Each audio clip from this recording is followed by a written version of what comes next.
中等电广播加呼啦央拉香扎罗，刚个罗珠正尼正正尼的南达拉塞维，正尼东个只想首先尼杰的克拉拉王子，刚到这边做了马路门东等么着就塞维，都做个拉瓦就到这样老都这样当松，就得这种牛毛牛龙的介绍着中在。Maru mazir dengar mnyega chanye zamza rata nang donne ta chang sab chin da so yon dan li zo jia chi da wu ka chup chao chu dang chi ni jan chen dang lu mazir jang wu yang lan da da omara ba za na da omara ba za na da omara ba za na da omara ba za na da omara ba za na da omara ba za na da omara ba za na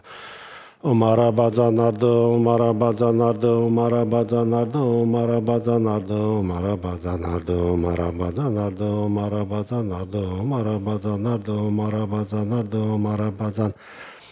Omara bazanardo, Tsultrim jijim jero gozero ji dalu damu mambarav zani Guadang damju zhonglu dombai lodrö hobi nawa jeda zor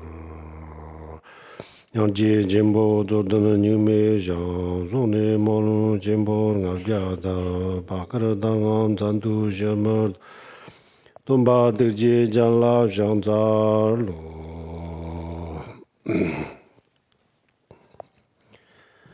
好，各位师兄，大家晚上好。Good evening, everyone. 首先，请大家发菩提心。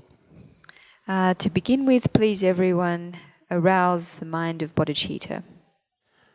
简单的说，菩提心就是我们大乘佛教的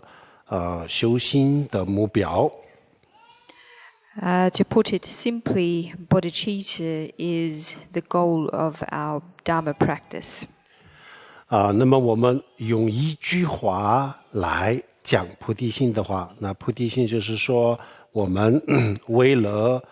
让天下所有的众生从生死轮回当中获得解脱，为了达到这个目标，首先下决心自己成佛。So if we're going to put in one sentence what the aspiration of bodhicitta is, it is the vow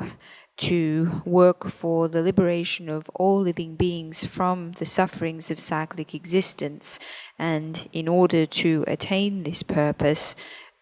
first achieve Buddhahood for oneself. 为了成佛今天学习，然后呢一步一步的修，这样子总有一天一定会成佛的。成了佛以后呢，去度众生去帮助众生这样子的决心叫做菩提心。So in order to achieve Buddhahood, we commit ourselves to the study of Buddhism and the practice of Buddhism, and by gradually committing ourselves to this, it is sure that we will attain Buddhahood one day for ourselves, and at this point we'll be in a strong position to help other beings. And so it is this resolve or this determination that is the aspiration of bodhicitta. 好，接下来我们讲今天的课今天的课的题目是我们的人的身体和心灵的关系或者是说身体和我们的意识的关系。So we are going to move on now to the topic of this evening's teaching, which is the relationship between the body and the mind, or the body and consciousness. 我们为什么要讲这个我们的意识和这个身体的关系呢？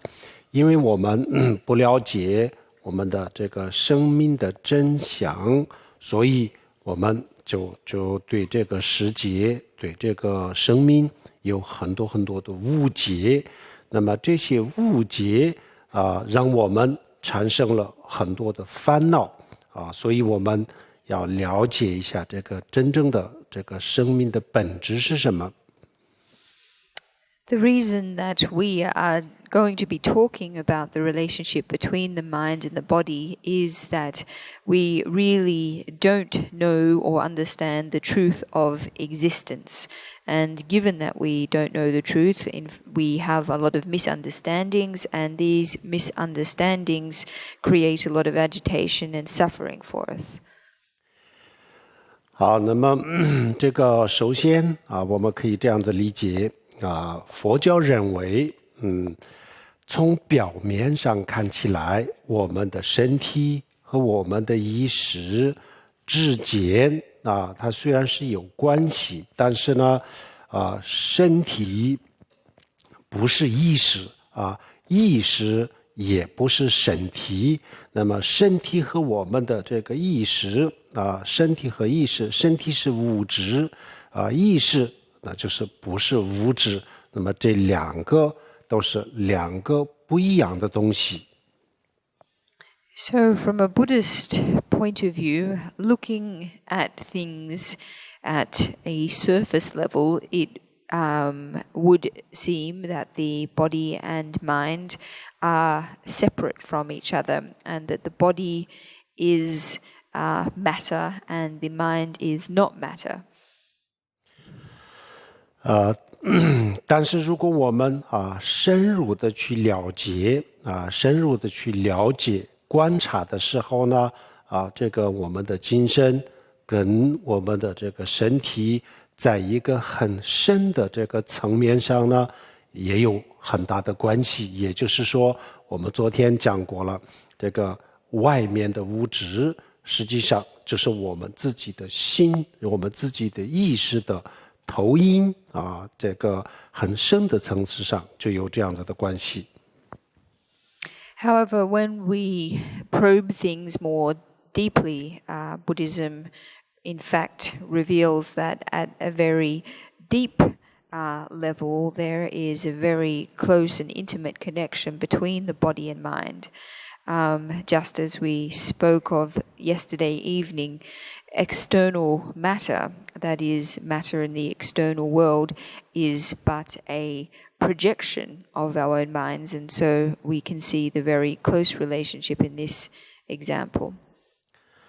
但是在现实生活当中呢，我们感觉不到这个外面的世界是我们的内心的投影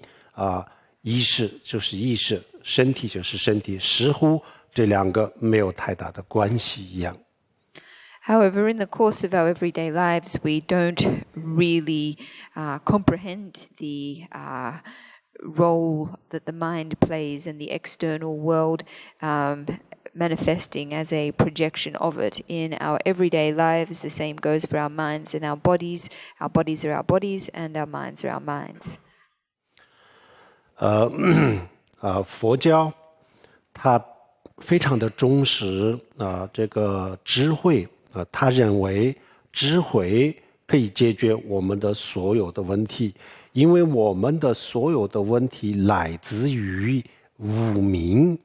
无明我们昨天也介绍过，无明就是物质我们对这个世界的错误的了解，我们对生命的这个错误的了解，还有我们对生命的不了解，对物质世界的不了解等等这些都叫做无明。Buddhism very much prizes wisdom, and the reason for this is that wisdom is able to solve all of our problems that primarily arise from ignorance. Ignorance here should be understood as the various mistaken understandings that we have to life, existence, as well as the material world as well. 所以佛教首先让我们去了解世界了解我们自己的生命这个也是一种智慧。So Buddhism encourages us to first gain an understanding of the phenomenal world as well as our own existences. This in itself is a kind of wisdom. 佛教我们可以分3种佛教，一个叫做大乘佛教、小乘佛教，然后人天乘佛教一共有3种不同的佛教。It's possible to categorize the Buddhist teachings or Buddhism into 3 vehicles. That is the vehicle of the greater vehicle or the Mahayana path, the basic vehicle or the Hinayana path, or the worldly vehicle. 那人天佛教人天乘佛教是什么意思呢？就是它的要求不高那就是它不需要成佛，也不需要这个成就阿罗汉这些都不需要那么它的追求也不是成佛，也不是往生西方极乐世界，也不是成为阿罗汉。那么他的追求是什么呢？他的追求就是这一生、下一世、再下一世生生死死能够拥有幸福的生活。那他的这个追求就这么点所以呢佛教对他的要求不是很高。So what is the worldly vehicle of Buddhism? Well, the worldly vehicle is one that doesn't place particularly high demands on us in terms of our practice. Its primary goal is not the attainment of Buddhahood, and neither is it the attainment of arhatship. Adherents of the worldly vehicle similarly don't pursue rebirth in Amitabha's pure realm. The primary concern of adherents of the worldly vehicle positive rebirth, happy existence in this life as well as in future lives to come. 那么他的观点他的见解，他的观点是什么呢？第一个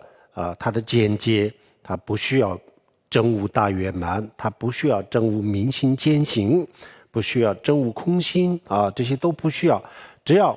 相信轮回，人死了以后还会投生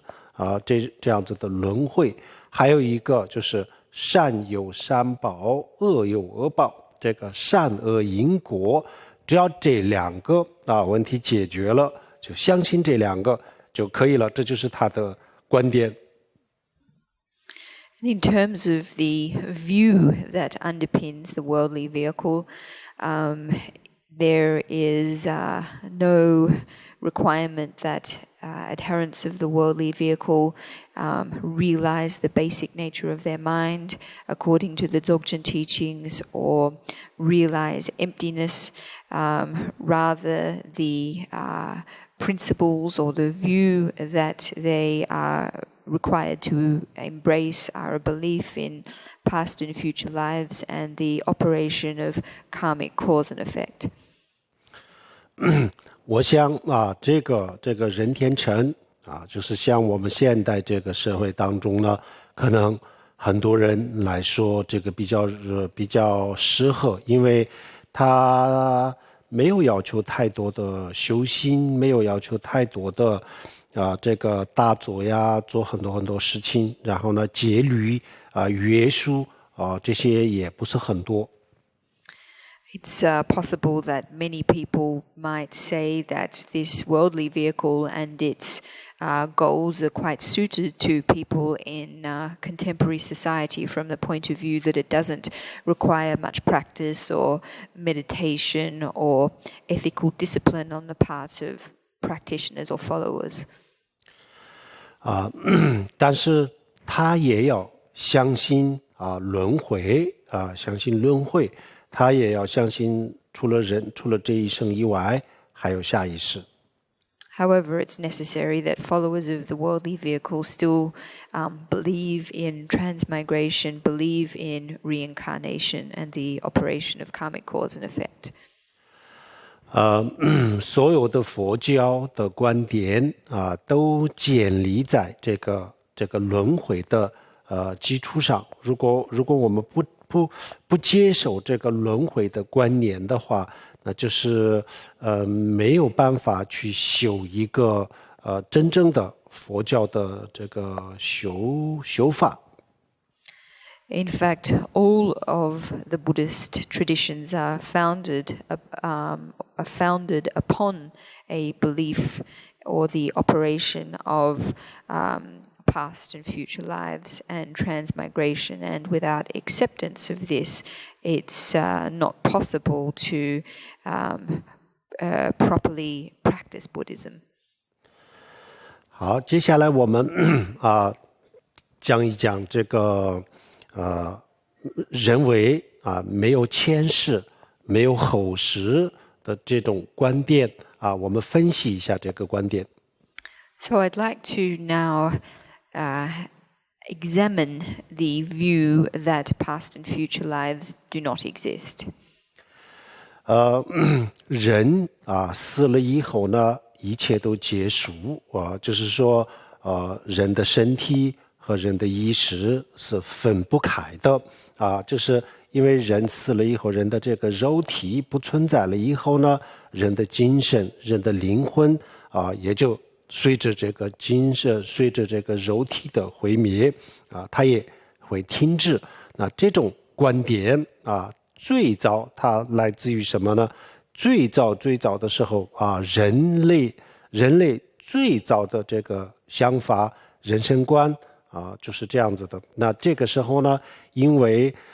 这个人类的这个思维还没有那么的发达，所以他们认为一个人投生了一个人诞生了，那他认为就是一个新的生命诞生了；一个人死了，那他认为一个生命结束了，就这么简单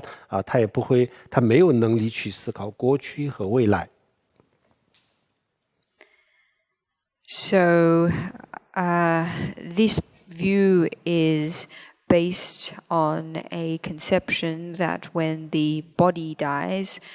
so too does the mind. That is, that the body and mind are inseparable, and that when the body ceases to function, then so too does the mind. The mind follows the body, and when it finishes, the mind ceases to operate as well.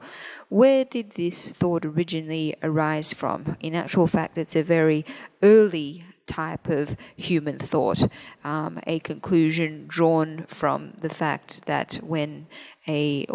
conclusion based on an idea that when a human being emerges, that life has begun, and that when a human being dies, that evidently that life has finished. So this is a viewpoint or a conclusion based on not much consideration of past and present, past and future. 那么人类从这个远古的猿人逐渐的进化为人大概就是像智力人，就是可以站起来走路的那个前后就稍微有一点点这个思维比一般的动物那个时候还发达一点。那从那个时候呢，就开始认为人没有前世，没有后世，一个生命诞生了，就是突然间诞生了一个生命，然后呢结束的时候呢，也就这个生命彻底的结束了那从那个时候呢开始，人类就有一个这样子的人生观。This viewpoint arose with very early humans or their most primitive ancestors. That is, when human beings began to rise up on two legs. This idea that when a life emerged, it began, and when it died, it finished. This is a very early kind of primitive human thinking. 因为这个时候呢，他还没有能力去把人的肉体和人的精神分开来研究或者分开来讲因为他们以为人的诞生的时候就是整个生命诞生了人死亡的时候呢，整个生命死亡，那么所以他们就开始有了一个这样子的想法。And this idea or notion was due to a lack of ability of these humans to examine the physical body and the mind as separate entities. And for this reason, they were of the opinion that when a human was born, that the mind and the body together came into existence, and then when a human being died, that they both died together. 这个很简单的这个人生观，后来就是被各种各样的宗教和各种各样的哲学把它加工又变成了另外一个这个人生观也就是一直延伸到今天人类还有这样子的观点。This very simplistic early human view was then elaborated on and refined by different religious traditions and philosophies, and indeed has survived in various forms until today. 人类在人类的历史上就是犯了很多很多类似，就是像这样子的错误，犯过很多这样子的错误。And in the course of human history, we've made many mistakes of this kind of nature. 那早期的人类，他们都认为这个世界是平面的，不是像我们今天看到这样子的这个球体是平面的。For example, early humans were all of the opinion that the world was flat. They did not know that it is round as we now know it is. 他们为什么认为这个世界是平面的呢？就是因为身高1.7米的一个人身高1.6米、1.7米的一个人，在横平的这个草原或者是海面上往前看，他能看多远呢？就能够看到4628米他就看到这个，也就是说，他很平的这个海面上看过去，那它的地平线离他在这个4628米那个地方就是它的地平线。那除了这个以外呢，超过了这个以外，它看不见。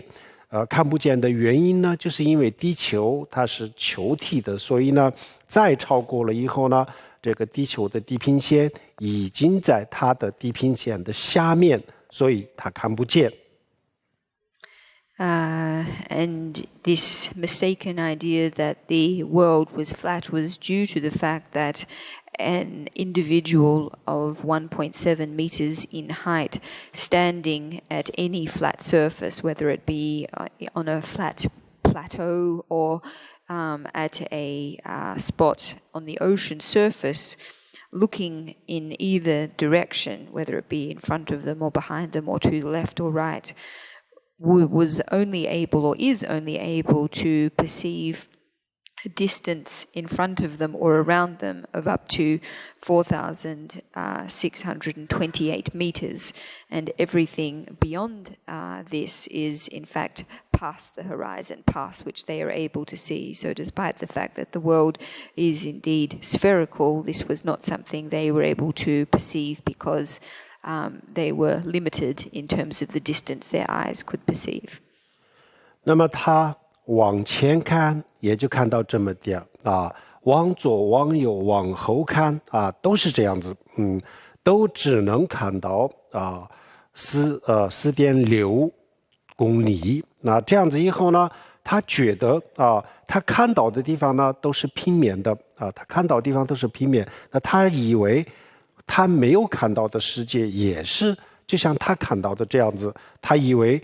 都是平面的，所以他就下一个定义说这个世界是平面的。Because looking in either direction, in front of them, behind them, or to the left or right, a person was only able to see 4.6 kilometers. they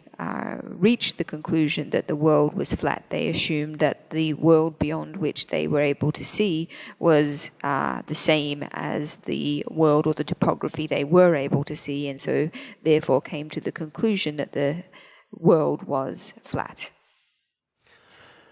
这个错误跟我们刚才的这种人死了以后什么也不存在的这两种错误是特别特别相似的为什么有这样子的错误呢？这两个的犯这样子的错误的原因特别的相似。And in actual fact, this mistake or this mistaken understanding and the mistaken understanding about human life finishing with the death of a person, both of these mistakes are in fact very similar. 比如说一个80岁的人他往后看能够看到从第1岁到80岁也就是看到80年再往前看的话，他也许还可以活10年、20年这样子的时间那他也可以看到往前就是未来他可以看到预测到10年、20年那么10年、20年以后的事情呢，他没办法预测。然后呢，80年以前的事情呢，也就是说他还没有诞生之前的这个生命，它是什么呢？他也不知道所以他就觉得生命就这么100岁之前的80年之后的20年加起来就是100年，他认为生命就这一点除了这个以前和以外的因为他没有看见，所以他觉得不存在。We can take the example of an 80-year-old person. Looking back or reflecting back, they are able to reflect from themselves at 1 year of age up until their present stage at 80 years of age, and then projecting into the future. It's possible they might live for another 10 or 20 years, so they're able to project in front of them that far. Insofar as projecting beyond this, they're not able to do this, and going back beyond when they were born, this is something that they have no knowledge of. So based on this limited time frame, that is the 80 or perhaps 100 years that they can fathom their life as being, they take this to be what human life is, and this definition or conclusion that they draw is based on not being able to see or understand further into the past or further into the future. 然后就全世界的人几百年前所有的人都认为太阳从东边升起的时候呢，每一天从东边升起，从西边落，这样子以后呢，大家都认为太阳绕着我们转那他们不知道，因为这个太阳从东边升起的时候这个地平线在下降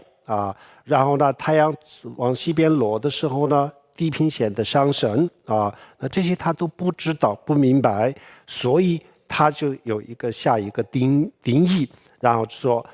我们就是宇宙的中心所有的太阳、月亮、所有的星星都绕着我们转。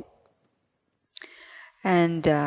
similarly, centuries ago, people were of the view that when the sun rose in the east and set in the west, that this was indicative of the fact that the sun, in fact, rotated around the world. They didn't understand how the descending horizon and the elevating horizon indicated otherwise. So based on this, people thought that the Earth was at the center of the whole universe. 那这一类的错误曾经犯过很多，那么其中有一部分呢，我们现在已经知道是我们错了。那有一部分比较深比较深奥的一些东西呢，到目前还没有还不知道这个是错误的观点。So mistakes of this kind are very numerous in the course of human history, and some of them we are now aware are mistakes or were mistakes. However, there are many such mistaken notions or understandings that we are yet to become aware of, that we are yet to understand are in fact mistaken in nature. 好，接下来我们再介绍一下佛教的这个心和身的这个关系方面的观点。So I'd like to talk about now the Buddhist perspective on the relationship between mind and body. 佛教认为，我们的意识就像一只鸟我们的身体呢就像一棵树那么这只鸟可以在这个树上停留，但是呢它到了一定的时候呢，它可以离开这棵树，然后它又可以选择另外的一棵树。So Buddhism regards the mind as being like a bird and the body as being like a tree. And it's possible for the bird to perch on the branch of a tree and stay there for a while, but it's also possible for the bird to leave the tree and to eventually find another tree to perch on. 还有讲佛教讲我们的身体呢就像一个客宅，然后我们的意识就像一个客人那客人他暂时会停留在这个客宅，但是呢到一点他该走的时候呢，他会离开这个客宅。Another metaphor that we use is that the body is like a guest house or an inn, and the mind or consciousness is like a guest. It's possible for the guest to dwell in the inn for a period of time, but it is also the fact that there will be one day when the guest does leave. 所以身体的毁灭不能说明意识的这个意识或者是我们的生命的结束。So from the Buddhist point of view, the end of the human body does not mean the end of life. 好，那么这个我们怎么来证明呢？这个说法怎么来证明有没有什么方法可以证明呢？有很多比如说佛教里面的一些修行的方法、训练的方法，它可以亲身可以体会到的。但是呢，我们今天给大家介绍一个大家都能够比较容易接受的另外一个方法。So is there any way that we can go about proving this theory, proving this idea? There are ways in Buddhism, there are different methods of practice that enable us to verify this theory very clearly. However, tonight what I would like to introduce to everyone is a very simple and accessible way that we can go about verifying this theory.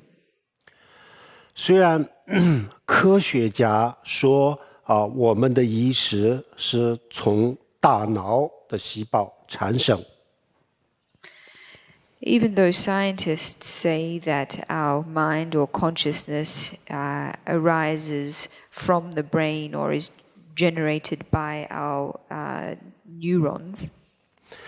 科学家为什么这么说呢？就是因为我们人有情绪的时候比如说痛苦、快乐或者是其他的这个情绪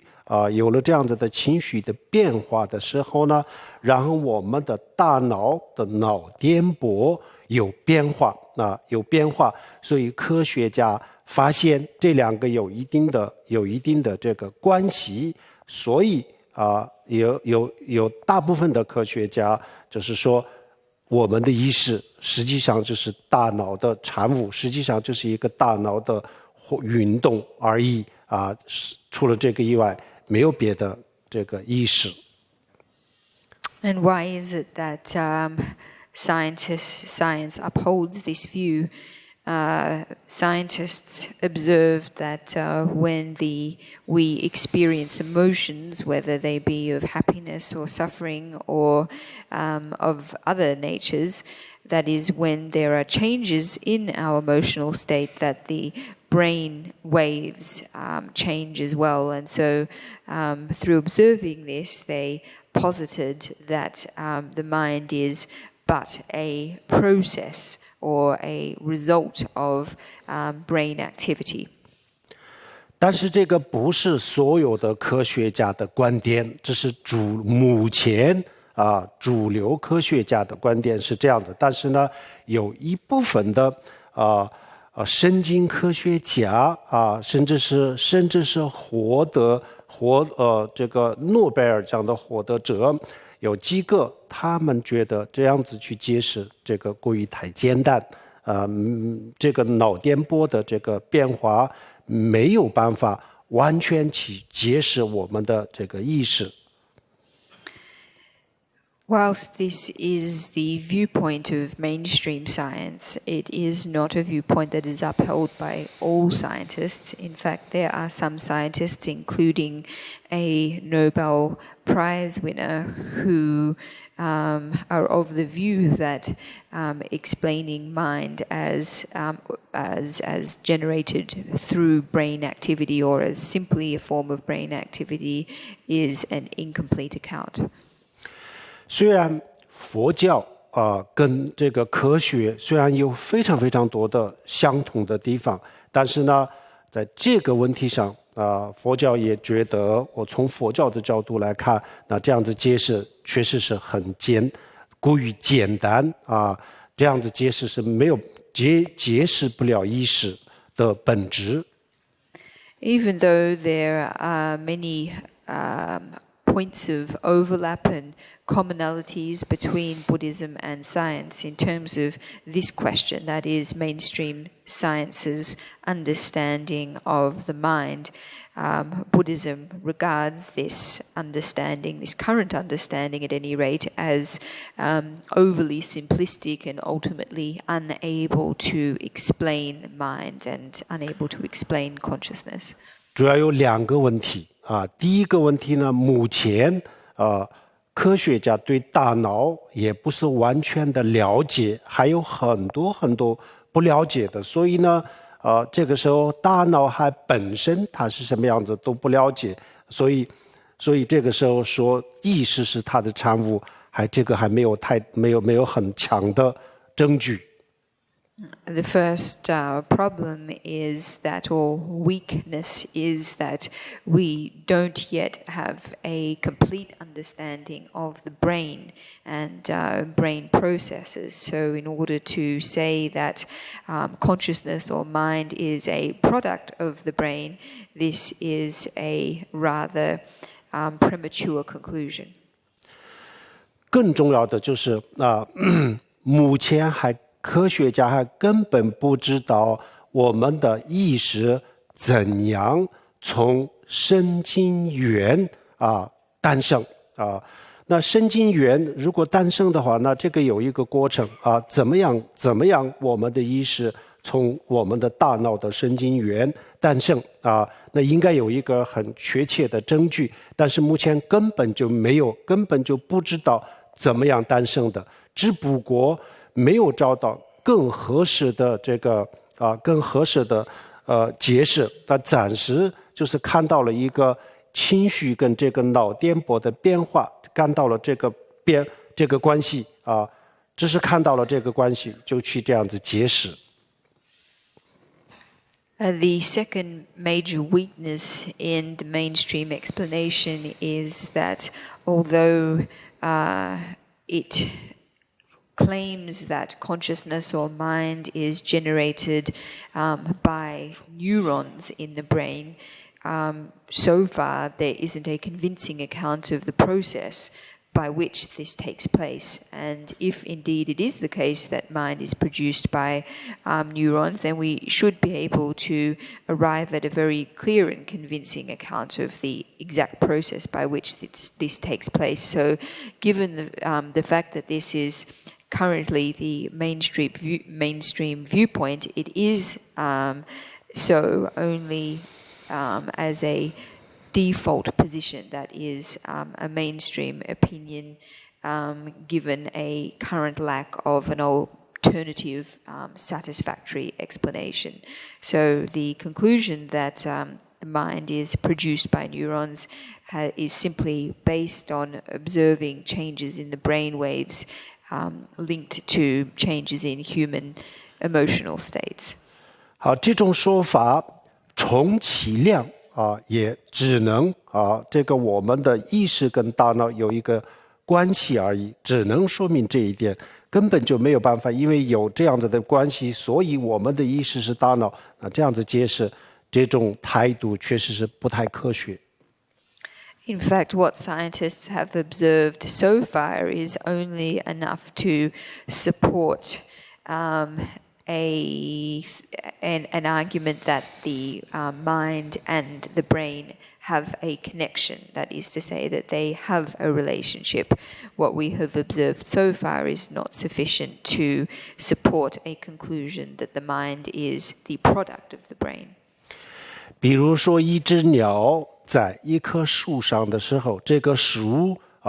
风动摇的时候呢，那这棵树上的鸟也会跟着这个树会动的然后这个鸟在树叶上、树枝上活动的时候呢，因为它的运动也会动摇这个树枝但是呢，就这么一点的这个原因，我们不能说这只鸟是这棵树，或者是这棵树就是这只鸟不能这样子解释。With using the example of the bird on the tree, the bird perched on the tree's branch. When the wind blows and the branch sways, then the bird moves as the branch sways. And similarly, if the bird jumps up and down on the branch, then the tree will also move as a result of the bird's movement. But based on just these two things, are not sufficient to say that the bird is the product of the tree or the tree is the product of the bird. 那么佛教看大脑跟我们的意识，它到底是什么关系呢？大脑就是它的工具大脑就是意识的工具然后呢，意识呢通过大脑来看外面的来感受外面的世界那么它的工具也是眼耳鼻舌身，也是它的工具。但是呢，眼耳鼻舌身的一个主要的东西呢就在大脑里面这个藏传佛教的密宗里面呢讲得非常清楚的，还有藏传佛教的这个藏医医学里面呢也讲得非常清楚的。So how does Buddhism then understand the relationship between brain and consciousness? Buddhism regards the brain as being a tool of consciousness, that is, a tool through which it experiences the external world. So this means that the sense consciousnesses are also the tool of the mind. And the way that this works, or this relationship, is explained or is given a very clear account of in Vajrayana scriptures and as well as in Tibetan medicine. 大脑的某一个部分出问题的时候呢，我们也许看不见，也许听不见也许身体没有知觉，失去知觉都有可能那为什么呢？因为我们的意识它就是缺乏了这些工具，所以它没有办法去感知外面的世界。It's possible that when a part of our brain is injured, that we are no longer able to see, to perceive images, or we're no longer able to feel. And this is because the part or the tool that our consciousness relies on to experience these phenomena is injured. And when this part of the brain is injured, or when different parts of the brain is injured, then consciousness is without the tools that it relies on to perceive the external world. 比如说有一位画家，他用毛笔画画，那么画家就像意识，好比是意识然后呢，他的笔就是好比是他的大脑那么画家他知道这个画怎么画但是如果他没有笔，他没办法画画同样的意识他要靠大脑，然后呢再靠这个感官去感知、去感受外面的世界，所以他缺乏了这些工具以后呢，他没有办法去感受外面的世界，就这么简单。So it's just like an artist painting a picture. The artist uses a brush to paint a picture on a surface. We can liken the artist to consciousness, and the brush to the brain. That is to say that the artist, his or herself, knows how to paint the picture. However, without the brush, it's not possible for them to execute this idea or to manifest a picture on the surface. So too it is with our consciousness. Without our brain and without our sense consciousnesses, it is not possible for the consciousness to experience the external world. And this is how it operates very simply. 还有一个就是如果我们说大脑跟这个我们的意识是一个东西，这么去解释的话，那就有一个很大的问题。是什么问题呢？就是有一个叫做脑外记忆就是除了我们大脑以外的记忆那是什么呢？就是比如说2岁的小孩他能够回忆他的过去这类的叫做脑外记忆。There's another phenomenon that challenges the idea that the brain and consciousness are one and the same. And this phenomenon is that of out-of-brain memory, or memory that functions outside of the brain. So an example of this would be a 2-year-old child who has memory or recollection of their previous life. 那么小孩记忆前世这个可不可靠呢？这绝对是可靠的。Is the recollection of a 2-year-old child of their previous life reliable? Yes, it is absolutely reliable. 为什么说绝对可靠呢？这个有很多的这个理由第一个2500多年前就有小孩2岁3岁的时候，他就能够记忆他的上一世的这些生活的细节那佛经上面呢，有释迦牟尼佛的年代就出现过这样子的事情那么2500多年前有，那今天也有，1000多年前也有，那么这种现象在人类的历史上从来没有间断过，一直都有。And why do I claim that this is absolutely reliable? What are there in fact reasons or grounds for this claim? There are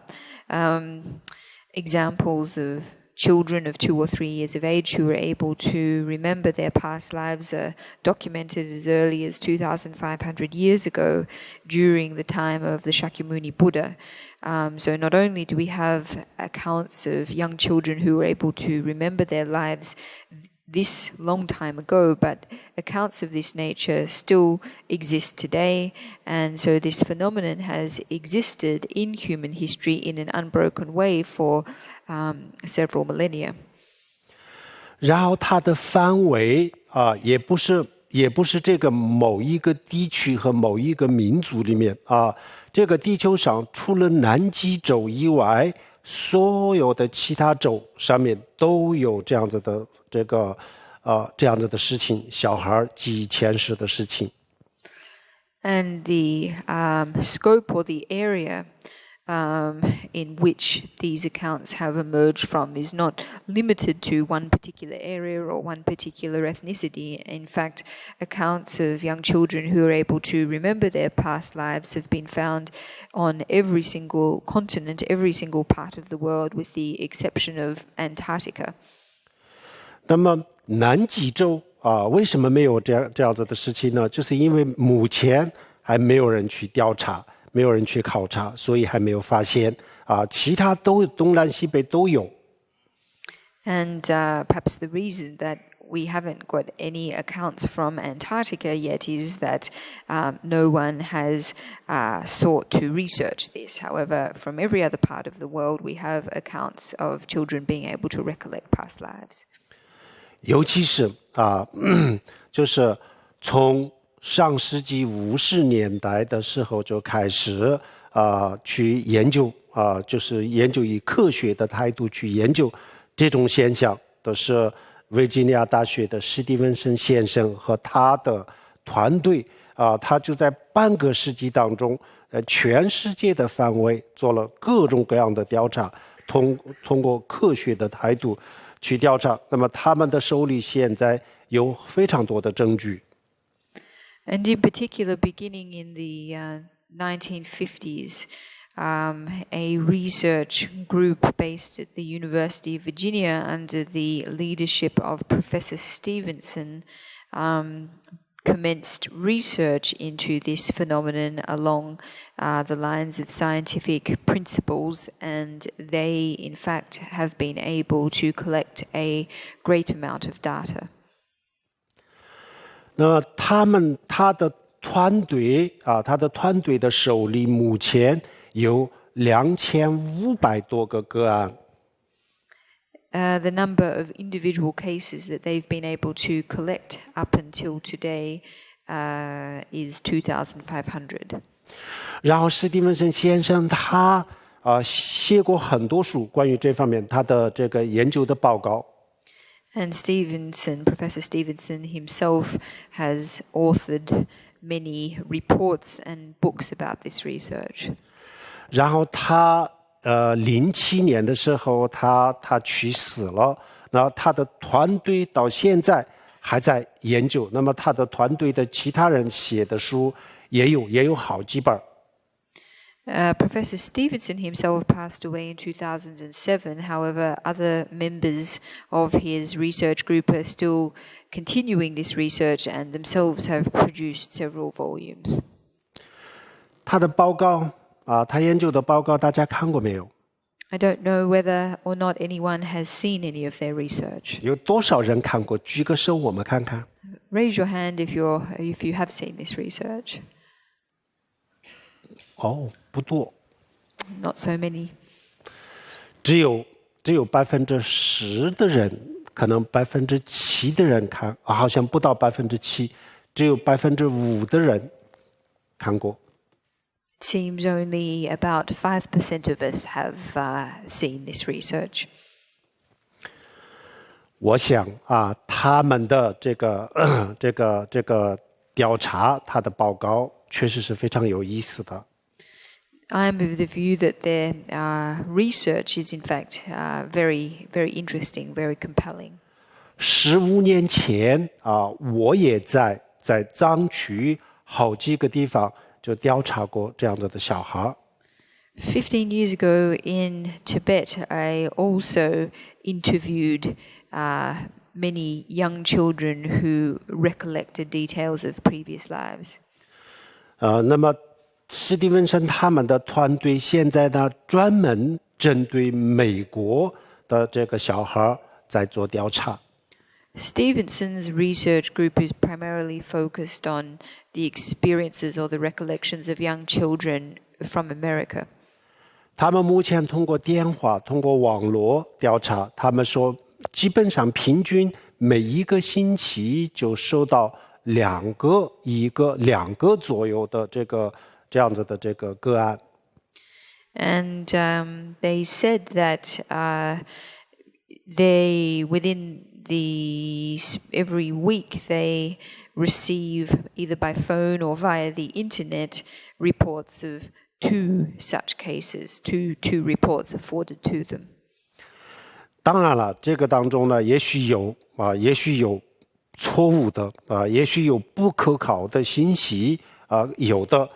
但是呢，这些我们不能因为有一个两个不可考的或者错误的，就把全盘的否定。Of course, it's possible that within these reported cases there are those that are unreliable and those that are mistaken. However, we can't dismiss the entirety of their data based on the existence of several unreliable or mistaken accounts.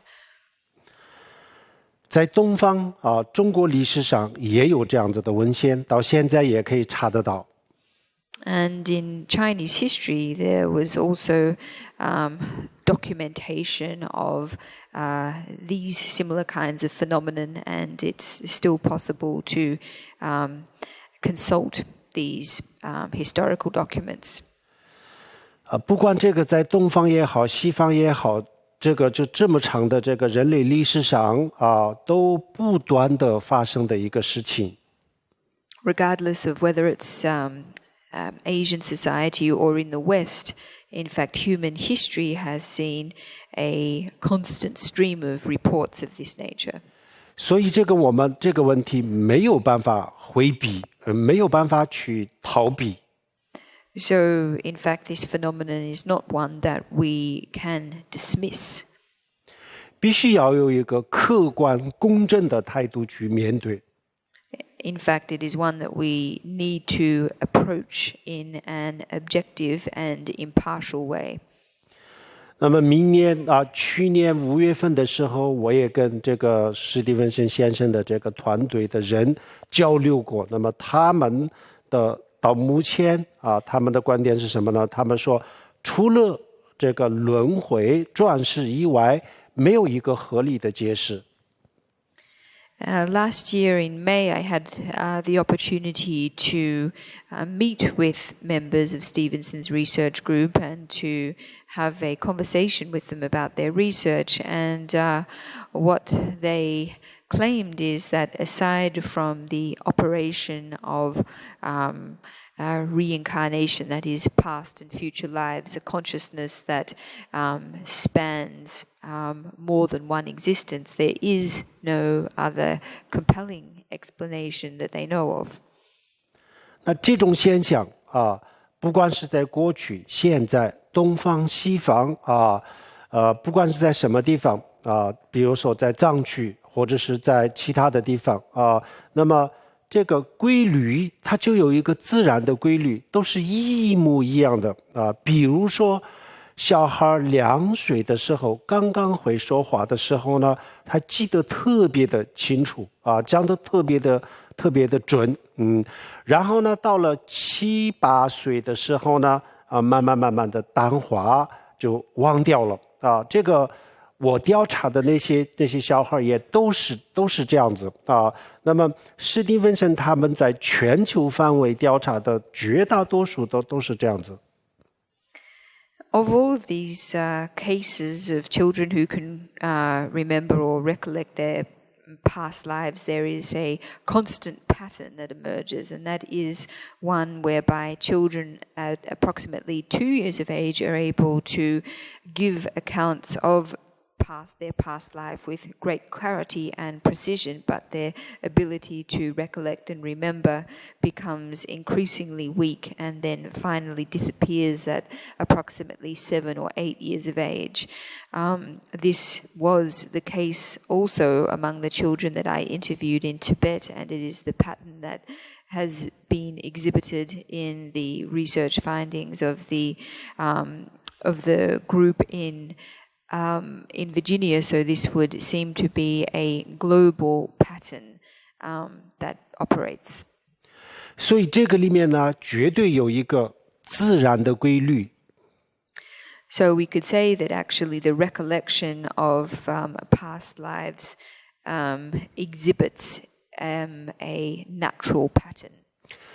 不是人为的，如果是人为的无中生有这样子的话，那为什么全世界的这类的小孩啊，他们的这些基本的这些规律，为什么都是一样呢？ If in fact this was something that was specific to a particular area, then how would it be the case that all children in all over the world from completely different places remember and recollect their past lives in the same way? 所以这个就是这么几千年的这个人类历史，全球范围就这么大的范围内发生的一个生命的现象，一个生命的自然现象，所以这个我们不能忽略，这个不能不解释。So this is an example of a phenomenon related to human existence and human life that has occurred over several thousand years in places all over the world, and it's not one that we are able to account for very easily. 因为这个对我们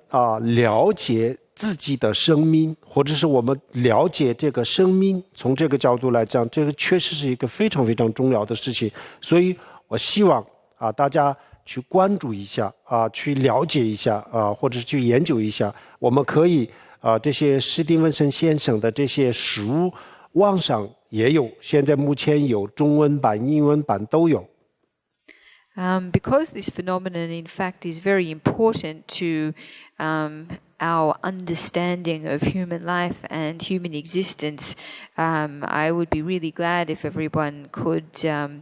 pay attention to their research and read their books. The books that they have published are available now online in both Chinese and in English. 然后我个人调查的这些也都在网上，我可以负责任的说，这里面的每一句话都是真实的。And the research that I personally conducted is also available online, and I can vouch that every single sentence in these books are completely reliable. 好，这个就是还有一个更加的不容易解释的是什么呢？比如说史蒂文森他们的这个调查当中呢，也有这个情况我在藏区也遇到了好几个这样子的。那比如说他上一世他在战争当中死亡，然后呢他的身体的某一个地方受伤因此就死亡那么下一世他能够回忆他当时的所有的这些细节然后呢有一个更加的不可思议的呢，就是不可思议的现象他上一世这个受伤的这个地方下一世的身体就有伤疤不是胎记，不是一般的胎记，就是有伤疤那这个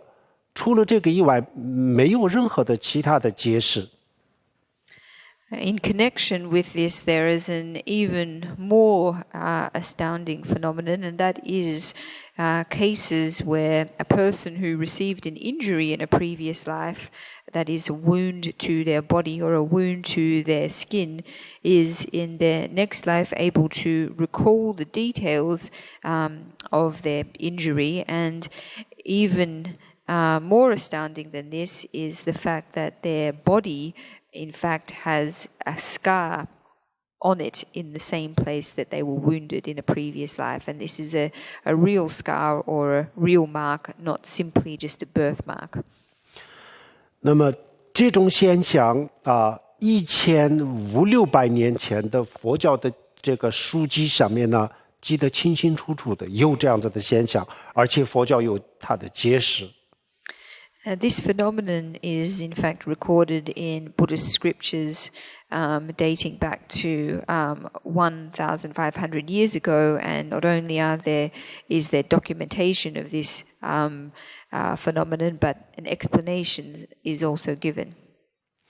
然后史蒂文森他们的团队收集了很多很多这方面的资料，他们也拍了很多很多的照片。And the research group under Professor Stevenson also did a lot of research into this and took many photos of cases where this had happened. 那么大家想想啊，我们的上意识的这个身体啊，即使是我们有下意识、上意识啊，那上意识的身体呢，就是归土，变成了尘土。那么下意识的我们的这个身体呢，就是因为父母的这个精卵就新诞生的一个身体。那么这两个当中有什么关系呢？This is something that we can really think about. How can it be that the body of our past life, when we die, it goes to dust, and then the new body that we receive in our next life is the result of the meeting of our mother's egg and our father's sperm. That is, it's a completely new body that arises. So what can the connection be between the body in a past life and the body we have in this current life? 那么史蒂文森先生的他的解释是什么呢？他认为，比如说上意识受伤的时候呢，因为身体受伤了，他的精神特别的去关注他的这个疼痛特别的去关注，所以呢，下意识的时候就是变成了，因为他的心理的作用，下意识的这个投胎有这个胎记。那也许一部分的问题是可以这样子解释，但是这个解释不是很全面。Stevenson's account of this phenomenon explained it by saying that the wound that reappeared on the body of the person in their future life came about due to the mind paying attention or being very concerned, very focused on the suffering connected to this wound, and therefore the reemergence of the wound was a psychosomatic consequence of the fixation on suffering in the previous life. 因为没有疼痛的，比如说上意识的，他的身体上打了某一种记号，那有些时候在下意识的这个能够记忆上意识的小孩身上可以找到一种特殊的胎记，但是他是没有这种疼痛的这种感受，所以呢不仅仅是因为这个疼痛的原因，它有其他的原因。However, there are cases when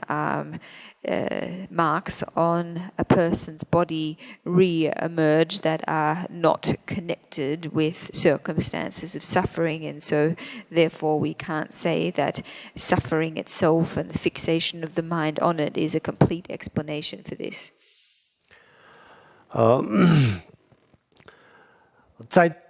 在藏区我调查的这些当中呢，也有一个这样子，这些都是千真万确的事实如果这个是一个无中生有的话，那我们刚才讲的一样，为什么2000多年前就有？为什么今天也有为什么反复的有？然后为什么全球的范围都有？为什么全世界这么多人去撒谎？他们的目的是什么？他们想达到什么样的目标？没有理由，都是一个真实的现象。If this phenomenon was without foundation, then why is it the case that we have documented history of it for such a long period of time? And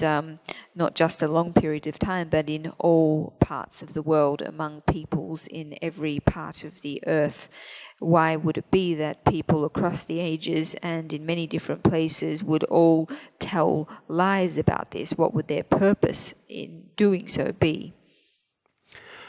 在人类历史上真正的这个前世后世的这种完整的概念，是从释迦牟尼佛开始建立的。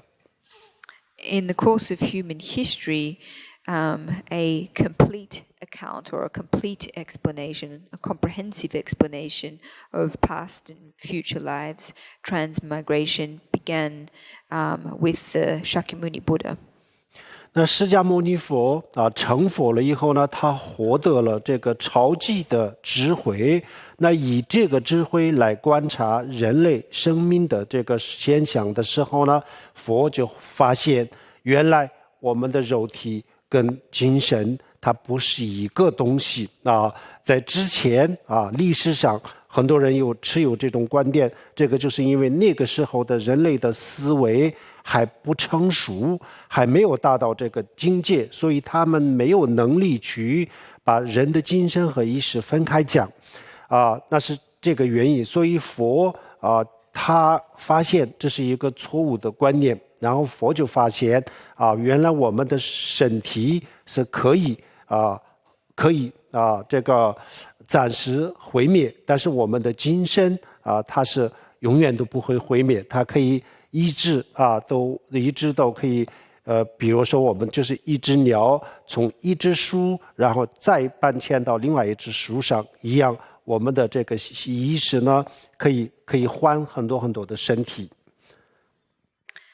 When the Buddha attained enlightenment, he gained a transcendent wisdom, and this enabled him to perceive that the way that humans had conceived of the relationship between mind and body up until this point had in fact been mistaken. That is, the idea that mind and body were inseparable was something the Buddha was able to see as a mistake. He was able to perceive that in fact, the mind or consciousness is something that continues perpetually, whereas and occupies or resides in different bodies. Similar to the bird on the tree, it's possible for a bird to perch in one tree, but also to leave it and move to many other trees. 就是关于这个轮回方面呢，我也有一本书，那么这个当中呢也引用了一些史蒂文森先生他们的研究的报告。My own book that I've published about my research into this phenomenon has also makes reference to several research reports that were published by Stevenson's team. 然后就是我详细的记录了我自己调查的这些全部的这些内容也在那个里面。And in this book, I give an extremely detailed account of my research findings. 还有佛教对这个的描述，还有佛教的观点都在这本书里面。And in this book, I also present the Buddhist explanation of this phenomenon as well. 这些都是我们在生活当中确确实实发生的事情，所以我们不能忽略。These things or such phenomenon are ones that really take place in our lives and in our world, and so we can't afford to dismiss them. 那么这是我们的生活当中发生的这个活生生的这样子的例子这个是没有办法，也实际上也是没有办法再忽略这是一个活生生的例子这些都是活生生的例子，所以这个没办法忽略的。Because it is a real live example of something that has taken place, we simply can't dismiss it. 这些都在讲，这些都在透露一个人类的一个生命的真相。And all of these involve understanding the truth of human existence. 所以我们的生命是可以延续的。So we can say that a life is able to be continued, that is, it is continuous in its nature. 科学家讲物质不灭其实除了物质以外，精神也是一样精神也是不灭的，物质不灭，精神也是不灭。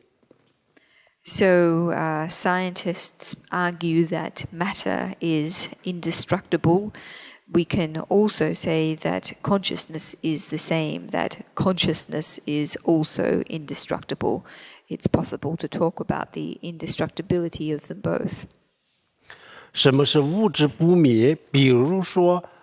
这朵花3天以后它这朵花有可能就慢慢的老了，然后最后就是变成了土这个它的颜色、它的形状、它的这个形式不存在它的外形不存在，但是呢，就是构成这朵花的原子、分子这些细微的东西呢，它不会因此而结束，它永远都会存在。An example of the indestructibility of matter would be this flower. In several days' time, this flower may decompose into the earth, and so we would no longer have the form of the flower, its appearance, its color, etc. However, the molecules and atoms that comprise this flower would still exist. 那么这个构成这朵花的这个原子和分子，那么它现在是以一朵花的形式出现在我们的眼前它有可能2年以后呢，以另外一种一个砖头或者是另外一种的形式出现在我们的眼前。So these atoms and molecules which take today the appearance of a flower may very well in several years' time take on the appearance or the form of a brick. 同样的，我们的意识我们的生命现在以一个人的身份出现在这个地球上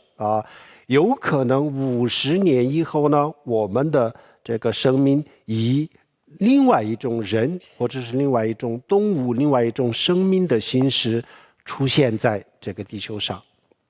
So we can say it's the same with our consciousness. Right now, today, our consciousness appears in the form of a human, but it is possible that in another 50 years or so that our consciousness may appear in another life form, such as that of an animal. 那么这朵花的原子分子有可能3年以后以一个马铃薯的形式出现在我们的眼前，这叫做物质不灭。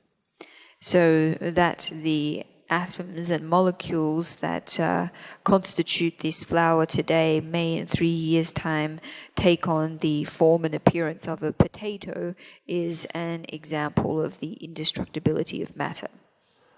那我们的生命和我们的意识有可能50年以后呢，也许以一个动物的身份出现在这个地球上，这叫做生命不灭。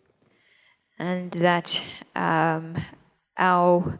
human forms that we currently occupy may in 50 years' time, our consciousness may take on the form of an animal or another life form is an example of the indestructibility of consciousness. 然后呢我们这个意识跟我们的这个身体它们在一起的时候呢，它虽然不是意识不是我们的身体，我们的身体不是意识，但是呢它们之间有密切的关系。 So even though when our mind or our consciousness and our body are together. They are not one and the same thing. That is, our mind is not our body and our body is not our mind. Nevertheless, there is a very close and intimate connection between the two. 比如说我们的大脑，我们的身体的某一个部分受到影响的时候呢，我们的精神也会受到影响。Such as when a part of our body is made contact with or is injured in some way, then our mind also is influenced or is affected in some way. 比如说安眠药、镇定剂还有这个麻醉药等等通过这些药物对我们的身体的这个刺激然后呢，通过这个最后我们的精神意识也就受到影响，他感觉不到这些感受。So an example would be when we take different kinds of medicine, such as sleeping pills or suppressants of different kinds or anesthesia, that these medicines first affect our body, and as a result of this, our minds are also affected. That is, they cease to be able to perceive things as they previously did. 还有我们的意识同样也可以影响到我们的身体医学上有一个新的名词叫做心神疾病心神疾病大家注意一下这个中文里面的身心疾病和心神疾病是不一样的身心疾病身体的身放在前面那变成什么样的疾病呢？比如说因为身体的变化，就是精神受到了变化精神就受到了影响，比如说像老年痴呆症这样子叫做身心疾病。There is a word or a new term that is psychosomatic illness. This word, which is made up of two compounds in Chinese, the compound for body and the compound for mind, depending on the order that these two compounds are placed in, can mean different things. So if we say body-mind illness, then this refers to a sickness or an illness where a change in our physical bodies then creates some kind of manifestation in the mind or illness in the mind. And an example of this would be Alzheimer's disease. 然后心神疾病这个心字放在前面，肾字放在后面的时候呢，那它是另外一种疾病那是什么疾病呢？不是因为身体受到影响，最后就是意识的变化就是因为我们的意识先受到了这个首先受到了外界的影响，比如说焦虑、担忧、抑郁等等这样子的变化，然后通过意识再把我们的身体受到了影响，最后就身体这个生病。这个病不仅仅是抑郁症有太多的病，大家可以查一查医学字典的这个病特别的多，心脏病胃肠各方面都有可能导致这种病。Psychosomatic illness, however, and this is rendered in Chinese with the mind character in front of the body character, is one where a manifestation of our mind then leads to the manifestation of physical symptoms of illness. So an example would be emotions or feelings of anxiety, worry, or depression, then giving rise to physical symptoms of disease in the body. And it is possible that all of the organs of our body, heart disease, liver disease, and disease of other organs can be affected in this way. That is, they can manifest illness as a result of a psychosomatic process. 好，然后修心的时候呢，我们通过身体修心，最后净化我们的心灵也是可以的。比如说密宗里面的七脉明点的修法，实际上是身体的修法，但是呢，最后可以把内心当中的烦恼也可以断除。It's also there are also practice methods within Buddhism to refine our minds or to work on our minds, to train our minds using methods that primarily work at the level of the body. So in the Vajrayana tradition, the practice of meditation on winds, drops, and channels, this is a practice that works at the level of the body to ultimately affect change in the mind. 好，然后通过心灵的这个训练，通过精神的训练，也可以净化我们的身体。比如说，藏传佛教的修大圆满的时候呢，因为通过它的证悟，然后身体缩小或者是说，比如说藏传、汉传都有的，比如说证悟了明心见性以后呢，整个的这个身体变成了舍利子等等这个大家都比较了解的。所以呢，我们的身体可以影响到我们的精神，精神同样也可以影响到我们的身体。So just as it is possible for our body to influence our mind, it is also possible for our mind to impact upon our body. So, for example, in Buddhism, in practices such as Dzogchen, through training our minds, it is possible to refine or to transform our physical bodies, such as in meditation practices where the body of an advanced practitioner shrinks after death, or other examples of advanced meditation practice where practitioners achieve the highest levels of realization, and then after their deaths, their bodies transform into many relics and particles. There are many examples of this. 好，我们今天晚上我讲的这个课的内容，我再总结一下，归纳一下科学讲物质不灭，佛教讲除了物质以外，我们的生命和精神也不灭。So I'd just like now to recap briefly what we've spoken about this evening. The first point is that as science talks about the indestructibility of matter, in Buddhism we say that aside from this, it is also possible to talk about the indestructibility of life and consciousness.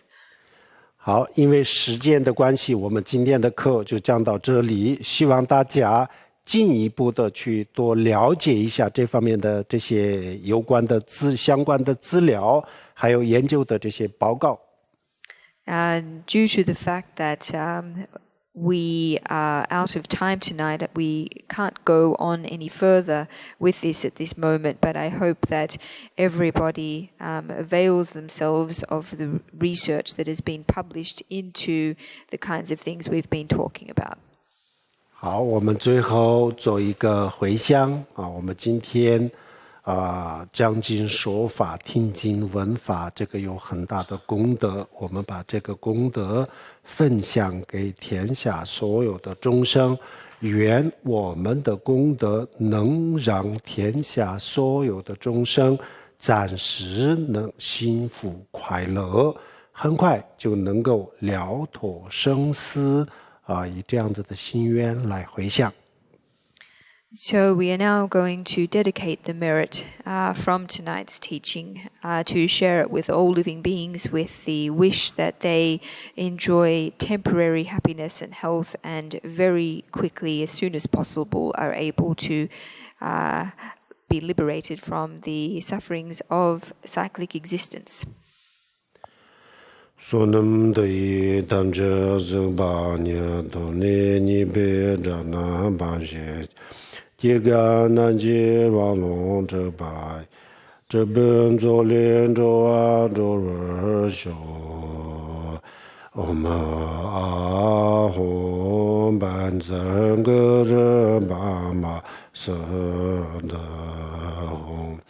Om a hong ban zhen ge zhe ba ma se de hong Om a hong ban zhen ge zhe ba ma se de hong